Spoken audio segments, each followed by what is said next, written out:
Hello विद्यार्थी मित्रों, तो आप सभी का स्वागत करते हैं हमारे इस YouTube चैनल यूनिक एकेडमी के अंदर। तो विद्यार्थी मित्रों, आज हम कक्षा 12 विषय नामा का मूल तत्व अर्थात अकाउंट का पार्ट नंबर 1 का चैप्टर नंबर 2 जिसका नाम है वार्षिक हिसाब, उसका क्वेश्चन नंबर 11 सॉल्व करने जा रहे हैं। इसके पहले वीडियो में क्वेश्चन 8, 9, 10 के वीडियो अपलोड किए गए हैं। आई होप आप लोगों ने देखा होगा और आप सभी को अच्छे से समझ में भी आया होगा। तो चलो हम आज चालू करते हैं, शुरुआत करते हैं question number 11। Question number 11, Salim और शबाना की साझेदारी पेढ़ी की सकल तलपट और समायोजनों पर से पेढ़ी का वार्षिक हिसाब तैयार करो। ठीक है, अब आज का जो सवाल है, इस सवाल में थोड़ा मैं आपको बताऊं कि सलीम शबाना के अंदर क्या है, ध्यान से समझना। पहले ही बता दूं मैं आपको कि ये सवाल के अंदर व्यापार खाते की बाकी 61,800 जमा बाकी पहले से दिया है, उसके बावजूद भी व्यापार खाता बनेगा। आप बोलोगे सर इसके पहले व्यापार खाते की बाकी दी गई थी सवाल में, तो आपने व्यापार खाता नहीं बनाया था, इसमें क्यों बनाएंगे? तो विद्यार्थी मित्रों, इसमें व्यापार खाते का बाकी देने के बावजूद भी अगर आप समायोजन पढ़ते हो तो सलीम रुपए 4,000 की मूल कीमत का माल निजी उपयोग के लिए ले गया। किसी भी तरह से माल की जावक होती है वो खरीदी में से घटती है, और खरीदी कहाँ आता है? व्यापार खाते के उधार में। यानी ये एंट्री व्यापार खाते के उधार में ही आएगी। और दूसरा, हिसाबी वर्ष के अंत में 8,000 की कीमत का माल खरीदा था लेकिन बही में चौपड़े में लिखना रह गया, ये खरीदी है, ये भी व्यापार खाते के उधार में आएगा। अर्थात आज हमें व्यापार खाता बनाना है उत्तर देने के बावजूद, क्योंकि उत्तर गलत है। आज का जो हमारा व्यापार खाता है वह है सुधारा हुआ व्यापार खाता। तो सबसे पहले क्यों ना हम व्यापार खाते को ही सॉल्व कर लेते हैं, उसके बाद हम आगे कुछ करेंगे। तो सॉल्व करने से पहले याद रखना कि आज के सवाल में चालू खाता भी है। पहले सलीम है, वो गलत था, पहले शबाना है और फिर सलीम है। ऊपर सलीम और शबाना और नीचे थोड़ा उल्टा हो गया है, पहले शबाना है फिर सलीम है। ठीक है, तो चालू खाता भी यहाँ बनेगा। पूंजी खाता बनाने की कोई ज़रूरत नहीं है, क्योंकि पूंजी खाते में कोई एंट्री नहीं आएगी। जो एक एंट्री है शेष आगे लाए वो डायरेक्ट हम पक्की तलपट में लिख देंगे। समझ में आ रहा है? सबसे पहले हम व्यापार खाता सोल्व करेंगे। तो व्यापार खाता, तो आज हमारा जो व्यापार खाता है वो है सुधारा हुआ व्यापार खाता। समझ में आ रहा है? अब सुधारा हुआ व्यापार खाता में सबसे पहले तो ये जो तुम्हारा व्यापार खाते की जमा बाकी यानी सकल लाभ, व्यापार खाते की जमा बाकी मतलब सकल लाभ, यानी पक्का है कि सकल लाभ आएगा। पर आज हम कौन सा सकल लाभ निकालेंगे? सुधारा हुआ सकल लाभ। ठीक है, तो जो सवाल में दिया है सकल लाभ उसको आज हम जमा में लिखेंगे, उधार में नहीं लिखेंगे, क्योंकि वो सकल लाभ गलत है। अभी हम सही सकल लाभ निकालेंगे। तो आपका जमा में सकल लाभ, जो व्यापार खाता का जमा बाकी 61,800 है, 61,800 है, उसको जमा में लिख के वही 61,800 टोटल मार देंगे। आप चेक कर हो, व्यापार खाते की जमा बाकी 61,800। अब समायोजन में ध्यान दियो। पहला नंबर में निजी उपयोग के लिए माल ले गया है, बही में लेखा नहीं रखा है, और दूसरे में 8,000 का माल खरीदा था, बही में नहीं लिखा है। तो आपको पहले पता है, पहले खरीदी आएगा फिर उसमें से निजी उपयोग यानी आहरण से गया माल घटेगा। तो सबसे पहले हम खरीदी पे क्या करेंगे? एंट्री कर देंगे। तो व्यापार खाते के उधार में नहीं लिखी खरीदी 8,000। अब आपको पता है कि हर एक समायोजन की 2 एंट्री होती है। अगर खरीदी लिखना बाकी है तो खरीदी व्यापार खाते में लिखेंगे प्लस लेनदार में भी जोड़ देंगे। यानी यहाँ पर लेनदार में समायोजन है, ये चीज़ दिमाग में बिठा लेना कि ये जो लेनदार जमा है 24,000, इसमें समायोजन है। तो पक्की तलपट में जाते हैं, ये रहा हमारा पक्की तलपट। देखो लेनदार 24,000 लिखा और नहीं लिखी खरीदी को जोड़ दिया 24,832, यानी समायोजन की पहली एंट्री तो हमारी हो गई भाई। ठीक है, अब ये जो ऊपर वाला है 4,000 का माल खरीदा था लेकिन लेखा करना रह गया, तो खरीदी में से इसको क्या कर देंगे? घटा देंगे। निजी उपयोग के लिए लिया माल यानी आहरण 4,000, 8 में से 4 गया 4। आपको अच्छे से मालूम है कि आहरण की एंट्री पूंजी खाते के उधार में आती है। आज पूंजी खाता नहीं बना है तो चालू खाते के उधार में आएगा। तो सिंपल सी बात है, चालू खाता में चलेंगे। वो पूंजी खाता बनाया नहीं, बट मैंने बना दिया है पूंजी खाता, नहीं बनाओगे तो भी कोई दिक्कत नहीं है। अब ये तो तुम्हारा है, ये तुम्हारा साझेदारों का चालू खाता है। क्या है ये?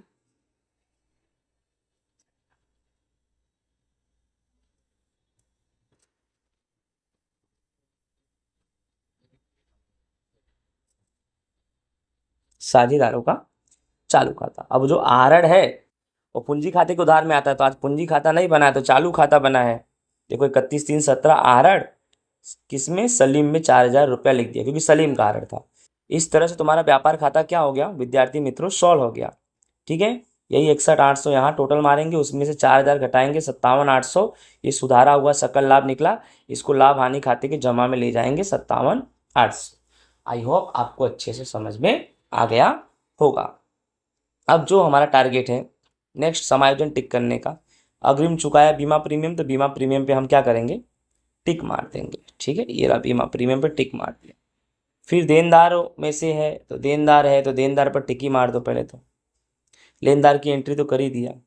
देनदार पर बट्टा अनामत की आवश्यकता नहीं है तो कोई दिक्कत नहीं, कंफ्यूज करने के लिए दिया है। प्लांट यंत्र फर्नीचर पर टिक मार दो भैया, प्लांट यंत्र और फर्नीचर पर। अब चलो हम एंट्री करते हैं, समझ में आया ना। सबसे पहले पूंजी खाता, तो पूंजी खाता मैंने बना दिया है, नहीं बनाओगे तो भी कोई दिक्कत नहीं है। ये रहा तुम्हारा पूंजी खाता, 1,416 शेष आगे लाए, सलीम का 1,60, सबाना का 1,20, टोटल में भी यही आएगा, यही टोटल यहाँ आएगा, घटाएंगे भी तो यही आएगा, फिर ये लिखेंगे शेष आगे ले गए 1,60 1,20, ये पूंजी है। और इसकी दूसरी एंट्री पक्की तलपट में पूंजी में सलीम शबाना 1,60 1,20, टोटल मारेंगे 280, कंप्लीट हो गया भाई। आई होप आपको समझ में आया। चलो आगे चलते हैं भाई। चालू खाता, अब चालू खाता में कैसा होता है, चालू खाता की बाकी उधार भी होती है और जमा भी होती है, दोनों बाकी होती है। समझ में आ रहा है कि नहीं आ रहा है। अब ये देखो सबाना का कहाँ दिया है, उधार में, और सलीम का कहाँ दिया है, जमा में। तो उधार जमा दोनों, सबाना का उधार में 10,000। ठीक है, अब चालू खाता में जाते हैं भैया। देखो चालू खाता ये रहा तुम्हारा, देखो 1,416 शेष आगे लाए, सबाना में 10,000, 1,416 शेष आगे लाए, सलीम में 40,000। चलो भाई चालू खाता हमारा हो गया। अब आगे क्या है देखते हैं। माल स्टॉक 31/3/17 54,600, संपत्ति लेना, रोकड़ शेष 560, संपत्ति लेना, बैंक में चालू खाता 14,000, संपत्ति लेना, एसबीआई में फिक्स डिपॉजिट 80,000, संपत्ति लेना। ये सब संपत्ति लेना में आएगा। ठीक है, देखो सब मैं आपको संपत्ति लेना में बता दे रहा हूँ, समझ में आ रहा है ना। देखो बैंक में चालू खाता, रोकड़ शेष, अंतिम स्टॉक, समझ में आ रहा है ना, और एसबीआई की फिक्स्ड डिपॉजिट, ये सब कहाँ आएगा, संपत्ति लेना में। ये चारों चीज मैंने बता दिया, ये संपत्ति लेना में आएगा। ठीक है, समझ में आया ना। अंतिम स्टॉक, रोकड़ शेष, बैंक में चालू खाता, फिक्स्ड डिपॉजिट, ये सब कहाँ आएगा, संपत्ति लेना में। लेनदार की एंट्री हो गई, देनदार की बाकी है, देनदार है 36,800। याद रखना देनदार पे समायोजन है, देनदार पर क्या है भाई, समायोजन है। ये रहा देनदार 36,800, पक्की तलपट में जगह छोड़ दिया, अभी समायोजन है भैया, समझ में आ रहा है ना, समायोजन है। आगे देखते हैं। वेतन लाभ हानि खाता उधार, और जमीन मकान कहाँ आएगा, संपत्ति में। तो वेतन को हम लाभ हानि खाते उधार में लिख देंगे, वेतन, और जमीन मकान जो है वो संपत्ति लेना में आएगा। वेतन के बाद क्या था, जमीन मकान। ठीक है, जमीन मकान आएगा तुम्हारा संपत्ति लेना में, जमीन मकान संपत्ति लेना 1,20,000। ठीक है, समझ में आ रहा है ना। प्लांट यंत्र फर्नीचर दोनों पे समायोजन है, और दोनों एंट्री आएगी संपत्ति लेना में, और दोनों पे समायोजन है, ये चीज़ याद रखना। देखो यंत्र 40,000 और फर्नीचर, समझ में आ रहा है, 10,000। यंत्र 40,000, फर्नीचर 10,000, दोनों पे समायोजन है, इसलिए रकम मैंने मेन फॉर्मेट में नहीं रखा। फिर बीमा प्रीमियम है, लाभ हानि खाते उधार आएगा, इस पे भी समायोजन है, बीमा प्रीमियम लाभ हानि खाते उधार में आएगा, और इस पे भी क्या है, समायोजन है। ठीक है, फिर भाड़ा पट्टा ली मशीनरी 1/4/16 से 5 वर्ष, ये गुप्त समायोजन है, इस पे भी समायोजन है, संपत्ति लेना में आएगा भाड़ा पट्टा मशीनरी, भाड़ा पट्टा मशीनरी, इस पे भी समायोजन ही है। आ रहा है समझ में। फिर स्टेशनरी छपाई लाभ हानि खाते उधार में आएगा, स्टेशनरी छपाई लाभ हानि खाते उधार। ठीक है, फिर डूबत ऋण ध्रुवद अनामत, ये आपको बताऊं ये फॉर्मेट है, ये पहला डूबत ऋण सतह है और ये लास्ट में डूबत ऋण अनामत सत है। तो डूबत ऋण का पहले फॉर्मेट बना लो, देखो ध्यान से। डूबत ऋण सत प्लस डूबत ऋण स प्लस डूबत ऋण अनामत स माइनस डूबत ऋण अनामत सत। अभी हमारा सत वाला है, तुम्हारा डूबत ऋण सवाल में 400 है और डूबत ऋण अनामत 2000 है। सत यानी सवाल वाला, तो पहले 400 लिख दिया फिर 2000 लिख दिया। आप चेक कर सकते हो, ये रहा 400 उधार में और डूबत ऋण अनामत की बाकी जमा होती है तो 2000। समझ में आ रहा है कि नहीं आ रहा है? चलो आगे देखते हैं। विज्ञापन खर्च मुसाफरी खर्च 1200 800 लाभ हानि खाते उधार में। विज्ञापन खर्च 1200 मुसाफरी खर्च 800 लाभ हानि खाता उधार में। समझ में आ रहा है? आगे देखते हैं। व्यापार खाता का तो कर दिया। सबाना की लोन 1 10 16 गुप्त समायोजन। अब गुप्त समायोजन है तो पक्की तलपट में जाएंगे और समायोजन है ही। शबाना की लोन ये 60,000। अब आप बोलोगे सर यहाँ भी रकम लिख सकते थे, लेकिन यहाँ लिखोगे तो प्लस करके लिख दो तो भी चलेगा, एक्स्ट्रा लिखोगे तो भी चलेगा। अब शबाना की लोन पे समायोजन है, ये तो पक्का है, ठीक है। समझ में आ रहा है कि नहीं आ रहा है? तो वो भी समायोजन सोल्व करेंगे, टेंशन मत लो आप। समायोजन अभी सोल्व करना बाकी है। बट्टा अनामत 760 बट्टा अनामत लाभ हानि खाते के जमा में आते हैं। बट्टा अनामत लाभ हानि खाते के जमा में आते हैं 760। चलो एंट्री हमारी पूरी हो गई। अब हम गुप्त समायोजन को पहले सोल्व करते हैं। भाड़ा पट्टा मकान जो है ना 60,000, 5 वर्ष 1 4 16 है तो दिक्कत नहीं, 5 वर्ष है 5 से भाग दे दो। अपलिखित कमी कुछ भी करो सब एक ही है। तेरा भाड़ा पट्टा मकान 5 से भाग दे दो 60,000 को तो 12,000 आएगा, माइनस अपलिखित यानी नुकसान। 60 में से 12 गया 48 और ये नुकसान की दूसरी एंट्री लाभ हानि खाते के उधार में आएगी। देख लो, पट्टे रखी मशीनरी, उसी का जो आंसर आया 12,000 घिसाई। एक गुप्त समायोजन और है भाई, इस शबाना की लोन 1 10 16 से 60,000 की लोन है। इसका गणना करना पड़ेगा आपको। ये जो लोन है ना वो 60,000 का है, टकावारी है नहीं, 6% ले लो। 60,000 का 6% कितना हुआ 3600। अब 1 10 16 तारीख है और 31 3 17, तो 10 से लेके 3 तक गिनो, 10 11 12 1 2 3 6 महीना। कितना महीना आया 6 माह। तो गुणे 6 और बटे में क्या कर दो 12। ये इसका सॉल्यूशन आपको करना है तो तुम्हारा ब्याज निकल जाएगा। क्या निकल जाएगा? ब्याज। अब वो ब्याज कितना है मैं आपको बताते रहूँ। ब्याज आपका है 1800। ये 60,000 और ये 1800 इसका ब्याज। दूसरा एंट्री ब्याज खर्च है तो लाभ हानि खाते उधार में शबाना के लोन का ब्याज 1800। समझ में आ गया? गुप्त समायोजन तुम्हारा सोल्व हो गया, ठीक है। अब समायोजन नंबर 1 और 2 पहले से सोल्व हो गया था। अग्रिम चुकाया बीमा प्रीमियम, बीमा प्रीमियम में घटा देंगे, दूसरी एंट्री संपत्ति लेना में जाएंगे। बीमा प्रीमियम कहाँ है? लाभ हानि खाते उधार में, उसमें से 400 घटा देंगे तो आएगा 1600 2000 में से। और दूसरी एंट्री संपत्ति लेना में, तो अग्रिम चुकाया बीमा प्रीमियम 400। आई होप समझ में आ रहा होगा आपको। आगे चलते हैं। समायोजन नंबर नेक्स्ट, देनदार में से 800 लेना के अब वसूल नहीं हो सकेंगे, यानी ये डूब गया, डूबत ऋण। देनदार में से 800 डूबत ऋण स, ये डूबत ऋण स है। ये रहा देनदार, तो डूबत ऋण स सब घटेगा, इसमें से 800 घटा दो, 36,800 में से तो 36,000 बचा। डूबत ऋण स की एंट्री कहाँ आ जाएगी? लाभ हानि खाते उधार में फॉर्मेट में। इसको बोलेंगे प्लस डूबत ऋण स, ये 800 लिख दिया। समझ ओके। अब जो भी देनदार बचेंगे उसके 5% डूबत ऋण अनामत गिनना है बचे हुए देनदार पर। अब देनदार आपके कितने बचे हैं? 36,000। उसका 5% डूबत ऋण अनामत स निकालो। 36,000 का 5% 1800। 36,000 में से 1800 घटा दो, 34,200 आएगा।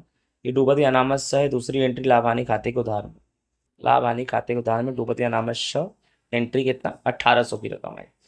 अब 400 800 1800 जोड़ेंगे 3,000 और 3,000 में से 2,000 पहले का दिया घटा देंगे तो 1,000। चलो भैया ये भी समायोजन तुम्हारा पूरा हो गया। देनदार पर बट्टा अनामत की आवश्यकता नहीं है, इसका कोई टेंशन नहीं है। प्लांट यंत्र पर 20% घिसाई गिनना है। चलो चलते हैं संपत्ति लेना में। प्लांट यंत्र पहले से लिख ही दिए हैं, ये रहा, इसका घिसाई गिन दो, ठीक है राइट। 40,000 का 20% घिसाई गिनो 8,000, बाहर निकालो 40 में से 8 32। दूसरी एंट्री लाभ हानि खाते उधार में आएगी घिसाई। घिसाई में प्लांट यंत्र का 8,000। अब और भी समायोजन इसी में है कि फर्नीचर पर 5% गिनो। फर्नीचर भी संपत्ति लेना में है, चलो संपत्ति लेना में भाई, इसका 5%, 10,000 का 5%, 500। 10,000 में से 500 घटेगा 9,500। दूसरी एंट्री आएगी लाभ हानि खाते के उधार में घिसाई, फर्नीचर की घिसाई 500। इस तरह से हमारी एंट्री पूरी हुई। और ये सकल लाभ 97,800, फिर ये 760। ठीक है, अब टोटल मारेंगे तो टोटल आज जो टोटल है वो लाभ हानि खाते का टोटल उधार का ज़्यादा आएगा। उधार का टोटल आएगा 65,100, 37,000, 1,600, 1,200, 1,200, 800, 1,800, 1,000, 12,000, 8,500, 65,100 जमा में। सुधार में वही 65,100 जमा में, और 65,100 में से 57,800, 760 घटाएंगे, 65,40। ये तुम्हारा शुद्ध हानि है।